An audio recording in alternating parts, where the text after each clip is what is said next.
One of the ones I thought that was really, really weird is Hawaii. Yeah, grab that headset right there. Hawaii saw a 0.5% decrease in population, and over 15,000 people actually left Hawaii. So I'm some new Census Bureau data came out from 2022, and probably not surprising to you, Texas was number 2 as far as like influx of people. Yeah, I understand why. Over 230,000 people in 2022. Yeah, a 1.6% change in population density in the state of Texas. The only one better than that was Florida at 1.9%, and they got over 318,000 people. Wow. Yeah, nuts.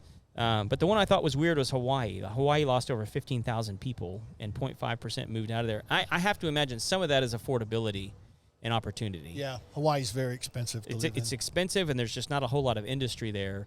While it's a beautiful place and a lot of people like to go visit, I can't imagine it being. I actually have a friend that moved there. It was either 21 or 22, but she was an attorney. Like, she can really work from just about anywhere, and her firm offered to let her work wherever she wanted to. Nice. And so she was like, well, I've always wanted to live in Hawaii, so I'm going. And that's one go. of the, and if that's what you want, knock yourself out. There you go. So, well, man, you just got back from a fun trip. Yeah, I did. A cruise to Mexico. Was that your first cruise? Oh, no, I've been on many. Okay. Many. Have you been on a Mexico cruise before? No, I stayed in Mexico for a while. I flew down there with my ex, and we rented a really nice place down there, and we traveled around Mexico. But this time it was a cruise. But her and I did bunches of cruises over about a 2-year period. We went all over the world. Okay. And we usually went on smaller cruise lines like Windstar. That's a lot more exclusive. And Oh, yeah. I've never even heard of that one. Are they smaller boats? Yeah, they're quite a bit smaller. Okay. But they're awesome. What do you think is the big difference other than the size of the boat? The personalized service, larger staterooms, better food. I mean, everything about it was, but it costs quite a bit more money too. Do they sail out of Galveston? No, they don't. Where do they sail out of? Usually you've got to fly down to Florida. Where else? I know in California, I guess. So okay. Yeah. I'm going to be looking into this. That sounds intriguing to me. Windstar's incredible. Yeah. Man, I had such a great time on their cruises. It was awesome. Have you ever done an Alaska one? No, I have not. I've heard Kevin's been on one. I've not been on one, but I've heard they're awesome. And Alaska is one of those places I haven't been. So it seems like a boat might be a fun way to see that state. I think it would be. Yeah, the right time of year. Yeah, that's right. Because I flew into there once and got stuck there for a while. Yeah. Well, for people, and you've been on the show before, but for people that don't know, remind everybody what you do. I'm in the solar business. My company is Texas Energy Saver. I'm a service-disabled, veteran-owned company. We do solar systems. We do residential and we do business. Now I'm working on some government contracts because service-disabled, veteran-owned businesses get head of the line bids on contracts and stuff. So I'm working on a couple of pretty large bids for contracts with the Department of Defense. That's cool. Yeah, that's very cool. So like solar projects for like government facilities? Yes. Dude, that's awesome. Yeah, because there's some places they really need it, and they're building new military bases in these places, and the infrastructure just can't handle it. Yeah. Well, and I want to talk about solar, but have you heard some of the stuff that happened over the last weekend with Montana and all that? The balloons and stuff? Well, there was the balloons, but then they shut down airspace over Montana and I think North Dakota. They shut it down? Yes. Over some, what did they call them? UFOs? No, it weren't UFOs. They called them something else. Well, that was the thing, is they did like a press briefing where the White House secretary said, these are not aliens. And then so the whole meme was like, okay, the government said they're not aliens, so it must be aliens. Yeah. So, but yeah, they were basically unidentified objects, and I saw some reports from Dan Crenshaw that were saying, like, here's what we know is some of these objects were so small it was really difficult for our radar to pick them up. It's not that they were moving so fast; it's that they were really small, and so we couldn't see them. And they were pretty high, but they weren't balloons. And so they like that's pretty much the information that we have. But we do know that they shut down airspace over Montana, and I think North Dakota. Montana, I know for sure, but I don't. I Now think that's curious. Why would they shut down airspace? well because we've had a lot of sightings. Well, yeah, the balloon thing was freaking people out already. So Yeah. Well, I don't know. yeah. I've got some serious doubts about a whole lot of that because I know what they feed us is a whole lot of bull about 90% of the time. So Yeah. Well, the other, I mean, like, I don't know if you, I mean, like, whether or not you trust Dan Crenshaw or not. I mean, like, I think he seems to be a pretty upstanding congressman, and he's a former SEAL. yeah. But he was saying the deal with the balloon was one of the reasons they didn't shoot it down was because they knew what it was and they'd already shut down the data stream. So they basically had hacked it. Because apparently China had tried this before, and they talked about that, like they'd had other balloons come in under the Trump administration and all this kind of stuff. Yeah, but President Trump said that never happened. Well, yeah, so like that's kind of weird. Yeah, I know it is because they're making up excuses why. When I even heard like in office is a little bit inept, but I think it was it Mattis who was in charge of the Department of Defense at that time? Anyway, I think it was an interview with Mattis where he was saying, yeah, we didn't tell Trump about it because he didn't need to know. Oh, okay. I didn't hear that part. I'd heard that, and I was like, well, that seems kind of weird. Like, why wouldn't you tell the president? Like, if anybody that needs to know what's going on. Yeah, you would think. But I also imagine Plausible deniability. Well, sure, yeah. Like, I also imagine there's quite a bit of stuff that doesn't come across his desk. You know, like, it's like, well, that's not important. He doesn't need to know that. Yeah. But I would imagine, like, a Chinese balloon trying to, get data from the U.S. government, that would probably reach the top of the list. I would imagine. But what's puzzling is why they would let it fly all the way across the United States and get out over the water before they shot it down. Now, their excuse was, well, we didn't want falling debris or something, Sure. And there's not that much debris involved there. In a balloon. But a balloon that's there for reconnaissance, for gathering data about our missile sites and things like that. Yeah.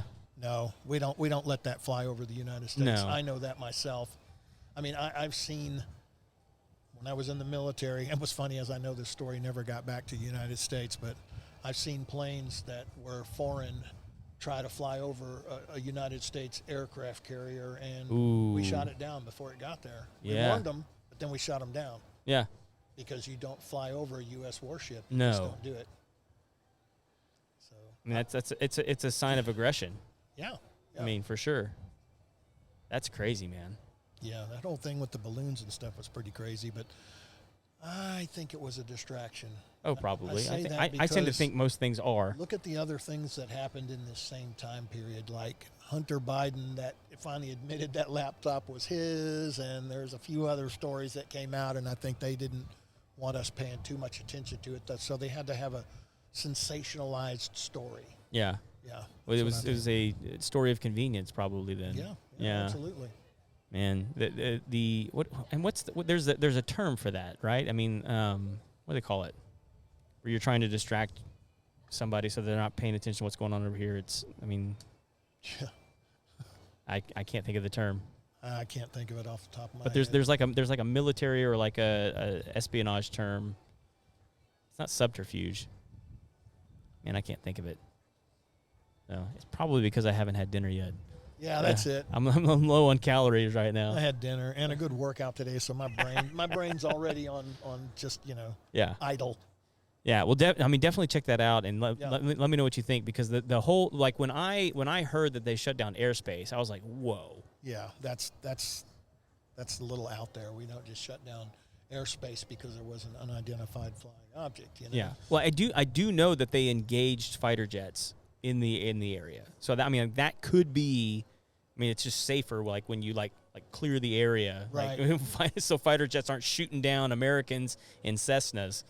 But that still, it's a very aggressive move to hey, no, we're done, nobody's flying except for the geese. Wow. But I'm convinced that most of those stories are a distraction. That train incident's very unfortunate because there was a lot of very deadly chemicals on that. Oh, you're talking about the spill? Yeah. Yeah. I heard about that. And the spill. And there were people in the railroad that knew the system wasn't working well and was warning the organization that, hey, there's going to be a derailment, a bad one, if we don't change this, this, and this. Yeah. They didn't, and there was, and they've had to evacuate large areas because the chemicals that spilled are very deadly. For sure, yeah.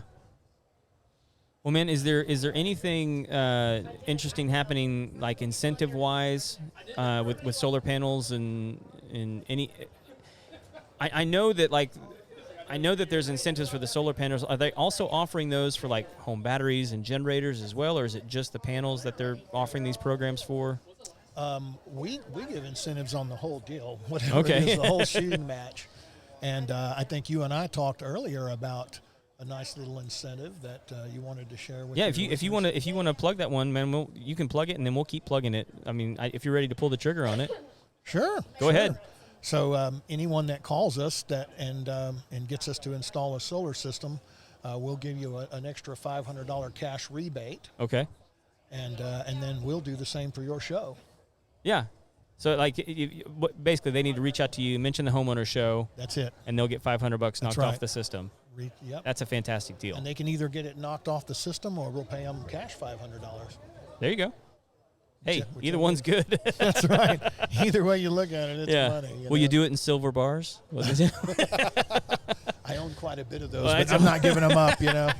Absolutely not. You and me both, man. I don't want to give mine up either. So there's been some interesting things going on. I don't know if you watch a U.S. debt clock, but if you go to that page of usdebtclock.org, it shows all the numbers going crazy on the debt and all this and all the factors that are involved in it. Yeah. But if you go down to the right lower corner and you'll see a button that says precious metals, and you click on it, it goes to a page that tells you the value of gold and silver and the real-time value. Yeah, and platinum and all that.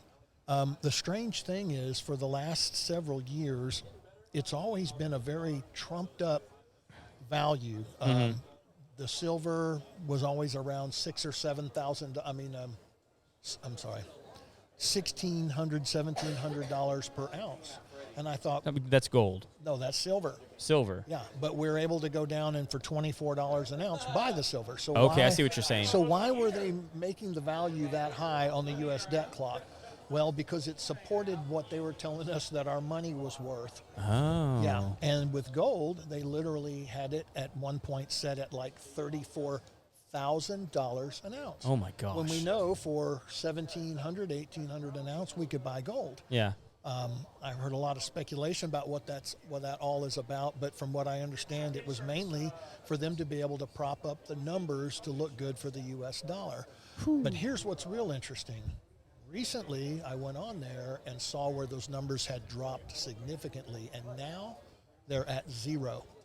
What's at zero? Silver and gold. The value of silver and gold per dollar is zero. It says zero. That's crazy. It is crazy. But you know what? It's a good thing, because that means they're working on a new money system. They're working on reevaluating the system, which we've been hearing in different capacities and different theories about this for years. Right. Because the U.S. dollar it's pretty much worthless, as far as what its value is. I was going to say, if anybody wants to sell me their silver and gold at zero, I'll buy it, man. I'll give you all my cash right now. Yeah. Hand it over. Well, I keep all my extra money in silver and gold. Yeah. I even as far as the banks are concerned, I keep my bank account balances lower than my credit card balances until I'm ready to pay off the credit cards. Mm-hmm. And I do that because when you go in, sign up for a bank account, if you read that paperwork carefully, somewhere in there it says that money no longer belongs to you when you deposit it in the bank, but they'll allow you to use it as long as they're solvent. Yeah. And you saw what happened in Canada. They exercised their right to confiscate bank accounts because of the trucker protest. Oh, yeah, and they that's took right. a lot of money from a lot of people. And recently in the news, not in the mainstream, I'm pretty sure, Bank of America was confiscating deposits. There were people depositing money in the Bank of America, and these deposits were not showing up. And there's a lot of people, financial advisors and things that I listen to and watch online, and they said they're beginning that confiscation, because if you do a little bit of homework, you'll find out all the major banks have filed bankruptcy. So they're literally insolvent right now, and if your money's in there, it's at risk. Yeah. And I certainly don't want to give financial advice, but I know that I don't have my money in any more of the large banks anymore. No, I keep as much out of it as I can, for sure. Yeah, and it's kind of frightening. The good thing about what we saw in the U.S. debt clock is that the new monies will be valued in silver and gold. And that means that the silver and gold prices are going to go through the roof before long, and all that we're sitting on is going to be very valuable. Yeah, I mean, I've heard a lot of people speculate that gold's going to go to $10,000 an ounce, which I don't think is unreasonable. I don't either. I don't either. So we know that it's coming, but we just don't know when that is. Right. You know, and you've heard of BRICS. BRICS is. I don't think I have, but I know what BRICS are. Yeah. No. BRICS is Brazil.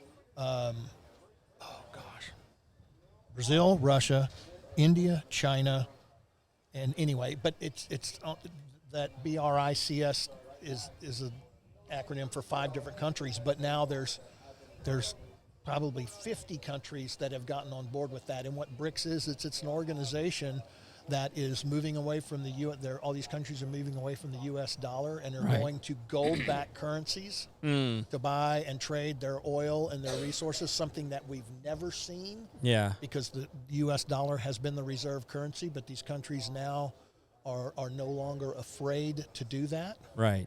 So, and a lot of people are scared because of that the U.S. dollar is going to become, completely useless and they're going to lose all their money. That isn't going to happen. Right. There are things going on behind the scenes, and they're going to be prepared to exchange money out, a percentage of it, which I couldn't begin to tell you what that's going to be, but a percentage of your money will be given back in what the new currency is when that's announced. But we know we're getting very close. These indicators with the U.S. debt clock and BRICS and a whole lot of the stuff, there's a site out there called Gesara.news, GESARA.news. Right. And it's all articles on gold and silver and money things going on around the world. Very informative. I watch it carefully, yeah.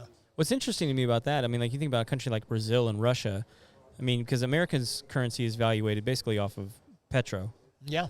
But like Russia, they have a petro valuation as well. I mean, like that's what a lot of their economy is based off of. Yeah. But so like what's interesting is like they're what you're saying is they're going back to the gold and silver standard. Yes. Even though like they own like a lot of the distribution of petroleum in Europe. Yep. So and I think Brazil is actually a petro country as well. I know Venezuela is. And eventually the value of every country is going to be determined by their resources, which is how it should be. Sure. Oil, diamond mines, gold, silver mines, whatever. They're going to value a country based on those factors. And if you think about that, what country do you think would be the wealthiest country on the planet? China has a lot of mines. Africa. Oh, that's right. Yeah, Africa. But Africa is the most suppressed country in the world because the powers that be have gone over there and they own the gold mines and the silver mines and the diamond mines and the resources, and they basically push the people down into labor jobs that don't take care of them and all that. So they know that it's kind of like what somebody we know is doing with Ukraine. Yeah. And did with Afghanistan and all the opium and stuff. So all of these stories are going to come out, and the whole world's going to get a little wake-up call to how and why all this worked out the way that it did. But the good news is things are going to get better, and things are going to get true. Yeah. In how countries are evaluated and how their money is and things like that. And these countries deserve that stuff, For sure. Would you be concerned? I mean, like, because of the way that you just described Africa, and this is not a political show, but like, here we go. I would be concerned that if we did that, if we started valuating countries' currencies based off of their resources, that it would open up the conversation for colonization in some of these countries that couldn't fight off bigger countries like Africa.